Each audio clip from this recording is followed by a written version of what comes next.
前の事故を起こした時の子供がここにいるんで、それを見てちょっとふっと気が付くんですね、これに。でこれでぐーっとカメラ寄ってきまして、そいつのこの間にインサートカットが入って、一番最初にオートバイがぶつかったあたりの絵が入りまして、でお前はあの時の白いガキじゃないかっていうふうにここで気が付くわけです。でそこに大佐が入ってセリフを先に録音し、その声に合わせて口の動きを作画する極めて贅沢な制作方法なのである。最近のアニメ映画ではコストの関係もあり、ほとんど採用されていない。その時に横にこうすっぽ抜けちゃうっていう感じなんですね。力が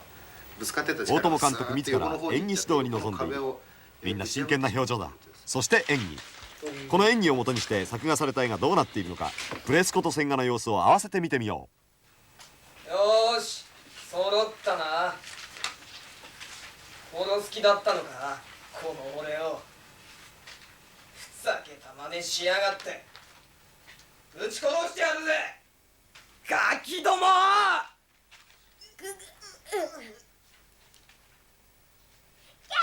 よせ。うるせえ。なんだ。お前の力はまだ完全ではないんだ。無茶をすると取り返しのつかぬことになるぞ。私たちの指示に従うんだ。お前たち、俺の頭をどうしやがった。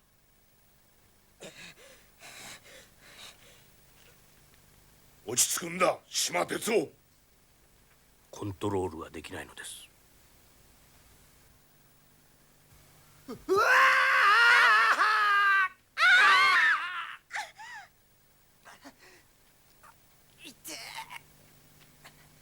金田、なんでこんなところに。哲夫、大丈夫か？助けに来たぞ。早くしろよバカ。急がないと外のやつらが。金田君お前もそこにいたっけな。いいんだよ金田、俺はもうお前に助けてもらわなくてもいいんだよ。これからは俺がお前を助けてやる。そん時はいいな、金ちゃんよ。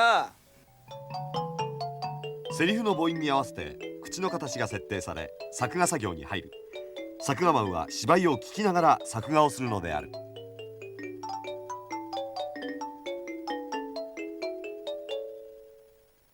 アキラアキラ。とこうなる。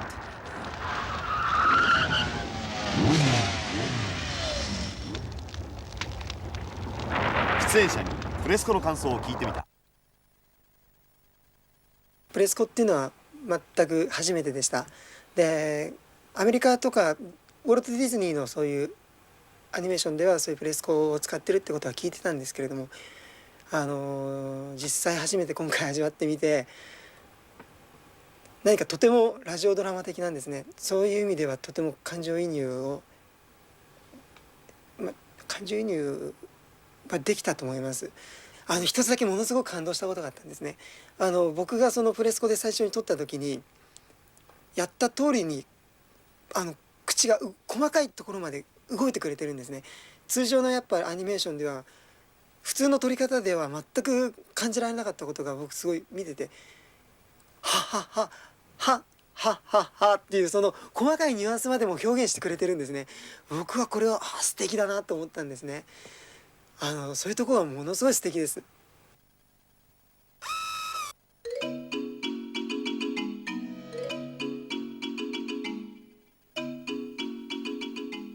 クイックアクションレコーダー、プレスコ方式の秘密兵器だ。フィルムに撮影しなくてもコンピューターの力で出来上がった作画をすぐその場でセリフと口の動きが合っているかをチェックできるのだ。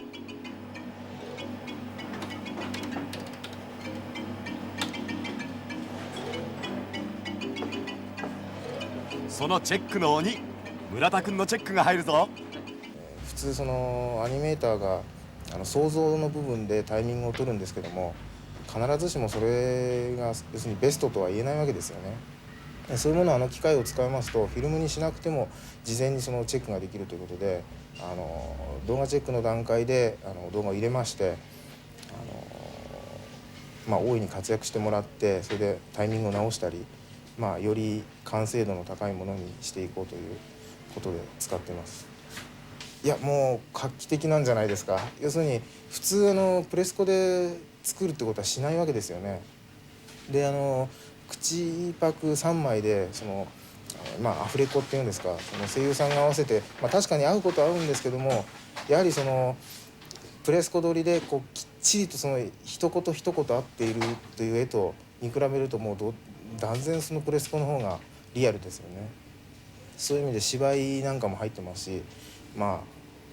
久々に長編、劇場作品という感じの作品になると思いますけど。もうよせ哲夫、殺す気か。うるさい、俺に命令すんな。近頃のアニメーションっていうものがあまりにも形になりすぎて、要するに作られすぎてるわけですよね。で、決まっちゃってるでしょ。例えば誰なら、ガンダムのあの声ならあの声だとかね、みんな決まっちゃってるし、あんまり声でキャラクター、要するに、アキラで使ってるキャラクター以前にもキャラクターがついてしまった声はなるべく避けようかなと思ったんですけどね。それで一応15、16歳の子供たちの声なんていうのをねちょっと聞いてみたりすると、ほとんどもう差がないんですよね。差がないっていうかメリハリがなくてみんな同じ声してるんですね。で丁寧に探せばきっといたのかもしれないけど、なかなか、演技の指導をするとかね、そういうのも時間がないし、一応、あんまり聞き慣れないっていうか、そんな感じで選びましたけどね。今回の場合まして絵がないんでね、どちらかというと、こっちがだから出してほしいっていうような感じだったんですよね。あんまりこちらからいろんな要求をして、形を作っていくよりは、どちらかといえばそちらの方で出してくれないかっていう方が近かったですけどね。大友監督は、大友克洋さんは天才だと思います。ただしプレスコをする時にですね、やっぱりご自分のイメージとかそういうものを説明なさるのに決して上手い方じゃないんですよね。ですから我々がいかに大友監督から監督のイメージを引き出すか言わせるかっていうところが勝負でした。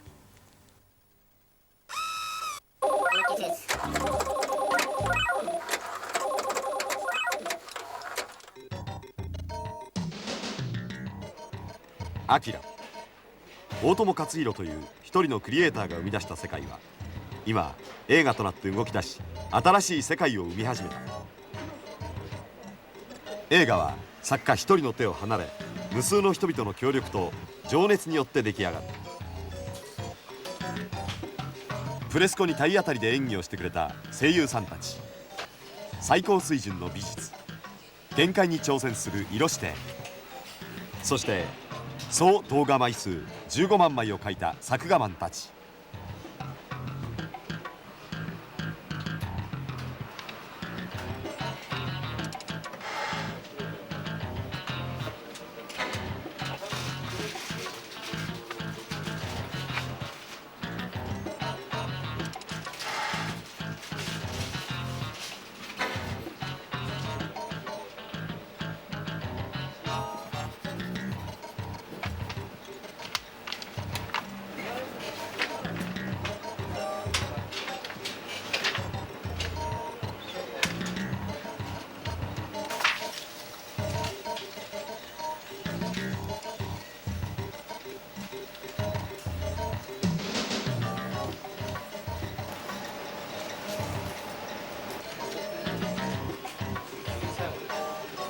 今回の制作について語ってもらった。本当に今までのものを丁寧に出していけて、なおかつ作家なんできちんとそういう画面を絵面みたいなものをトータル的にまとめるということができればいいかなって思うんですけど、ただもう作家も今1、2、3、3人で4人ですか立ってますから、なかなかだから。最終的にフィルムになってみないとね、どの程度になってるかっていうのは分かんないですけど、そうですね、いやもうこれは自分がそういうこの絵に影響を受けてきて、一応なんていうんですか、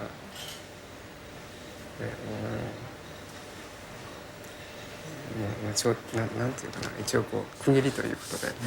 きちんとできればいいかなっていう。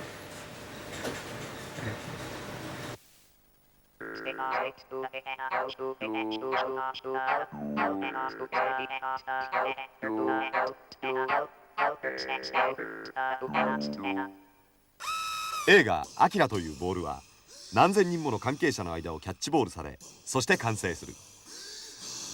ゴールを目指して投げられたボールはなんと海の向こうアメリカにまで飛び出した。スーパーマンやスパイダーマンで有名なマーベルコミックス社がアキラ英語版を発行し、大変な評判を呼んでいるという。 My first impression was the artwork was so wonderful. Mr. Otomo's story seemed to fit what I thought were the tastes of the American audience. He was dealing with a science fiction theme, which American audiences like, but he was also dealing with beings with paranormal powers, which is a very popular theme in American comics and in American science fiction now. 出来上がったセル画と背景一枚一枚を撮影しフィルムに収める作業はここ朝日プロダクションで行われている。日本のアニメ界が誇る最先端の投下工技術はもちろん映画「アキラ」でも遺憾なく発揮されている。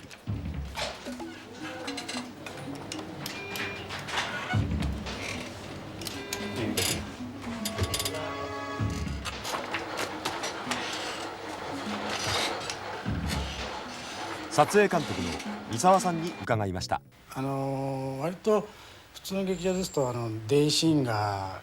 結構ありまして、デイシーンとは背景明るいんですけれど、アキラの場合はほとんどと言っていいほど暗い背景なんですよね。ですからそれだけ撮影の方で神経を使うわけなんです。ホログラフ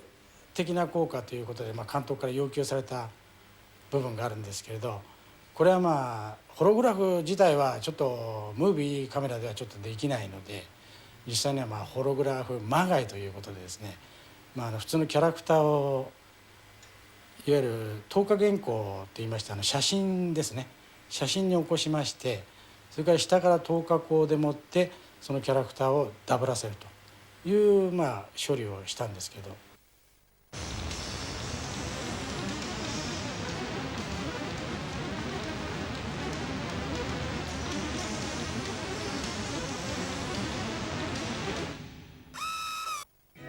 今回映画「アキラ」では最新テクノロジーを数々追求してきた。まず映像ではハイテックラボジャパンによるコンピューターグラフィック処理、大友監督のリクエストによるジョイントだ。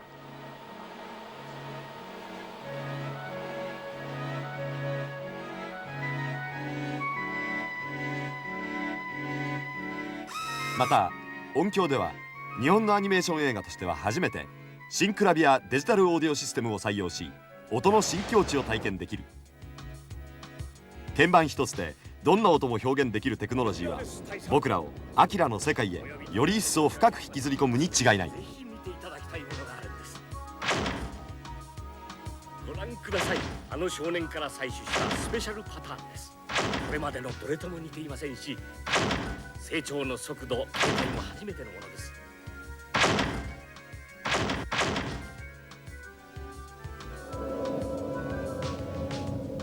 アニメーションには音の限りない広がりの可能性があるのだ。その総司令塔音響監督に伺ってみよう。これによって相当私自身が勉強させていただいた。その勉強というのは簡単に言えば一言で言えば響きなんです。でこれは効果音にしても音楽にしても、全て響きなんですが、今回の響きっていうのは一つの持ってる響きがもう一つのものに対してまた一つの影響を与えて、それが倍音となって素晴らしい響きになってる。それは音に関してだけじゃなくて、全てのスタッフがすごい良い響きのスペースの中にみんながいて、その音に対しても映像に対しても関わっていて、非常に心地よい響きだなという感じです。それはもうこれから実際に出来上がった映画を皆さんに見ていただければ、分かると思いますんで、楽しみにしててください。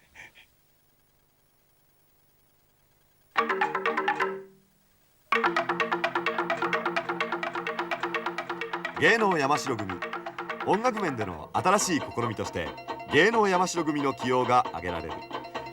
人間の声を最高の楽器と考える独特の合唱音楽はアキラの映像世界に神秘的な広がりを加えた。やっぱりこっちも同じだね。完全に離れないんです。こ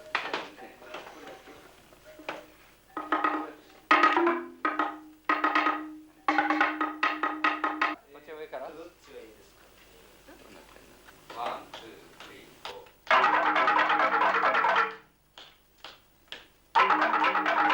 山城先生、お願いします。私はこの作品を作る上でもう自分でそのイメージを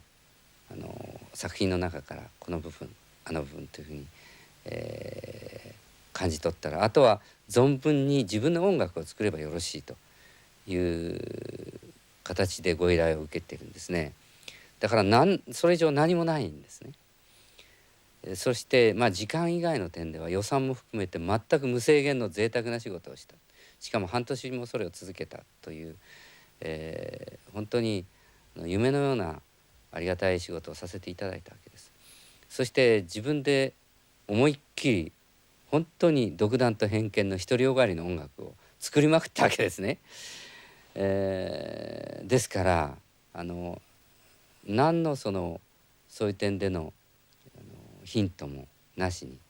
最後までやり通してしまった。ですからこれが偉大なる勘違いだった場合にはどんなことが起こるんだろうか、それは恐ろしいことだと思うんです。目をつぶってですね、こう一刀流で切るみたいなね、そういう感じでやっちゃったんですね。で手応えはあったんですけどね、スパーッと切ったような気がするんですよ。だけどそれは切るべきものを切ったのか自分の片足あたりを切ってるのか、これがまだわからないわけです。何を言いたかったっていうのはなかなか最後にもう一度大友監督自身の言葉を聞こう。喋るのは難しいんですよね。そんなにこういうふうに描きたかったんだというふうに言えば技術の話になったりいろんなテーマの話になったりするんですけども、テーマにしてもねちょっと、やっぱり映画を見てもらわないと分かんないかなっていうか、例えばね友情だとかね、超能力がどうしたとかね、そんな話っていうのは喋っても虚しいだけなんで、ちょっとね虚しいんですよね、喋ってみても当てはまらないんですよね、大体がね。例えば金田と哲夫の友情を描きたかったんですと言っても非常に、唇寒しっていう感じでね、そうじゃなくてもっとなんでしょうね、いろんなものがいっぱい入ってるわけですよね。自分で大佐に託したものであったり、いろんなキャラクターに託したものであったり、それは例えば技術的なものに託したものであったり、例えば夜の色をブルーじゃなくてオレンジ色にするとか、そういうこと一つ一つがやっぱり自分がやりたかったことと言いたかったことっていうことになるんでね、ちょっとなかなか一言では言えないんでね、あれを全編見てもらって、感じるものっていうか、そういうものがあると思うんですけども、そういうふうに感じてほしくて作ったというか、そういうことですね。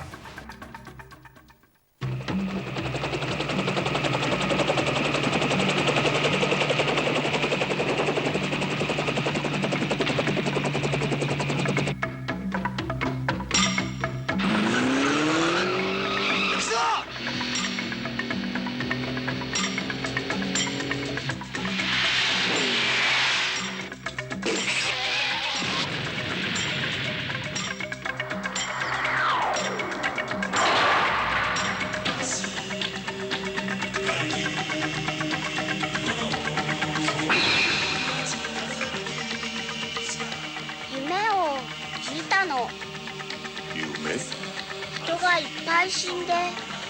私たちはもう一度アキラ君に会ったの。アキラ？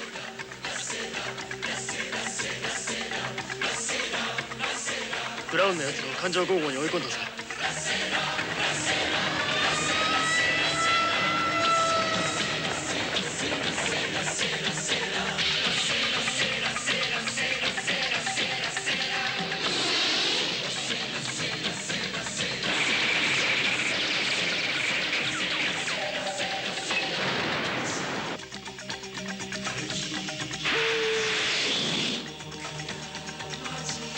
我々が変えるのではない。明を望む人民が変えるのだ。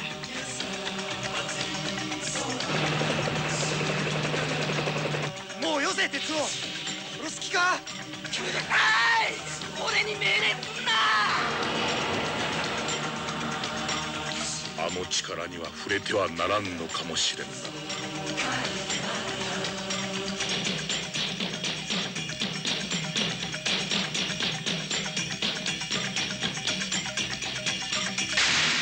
1988年7月16日、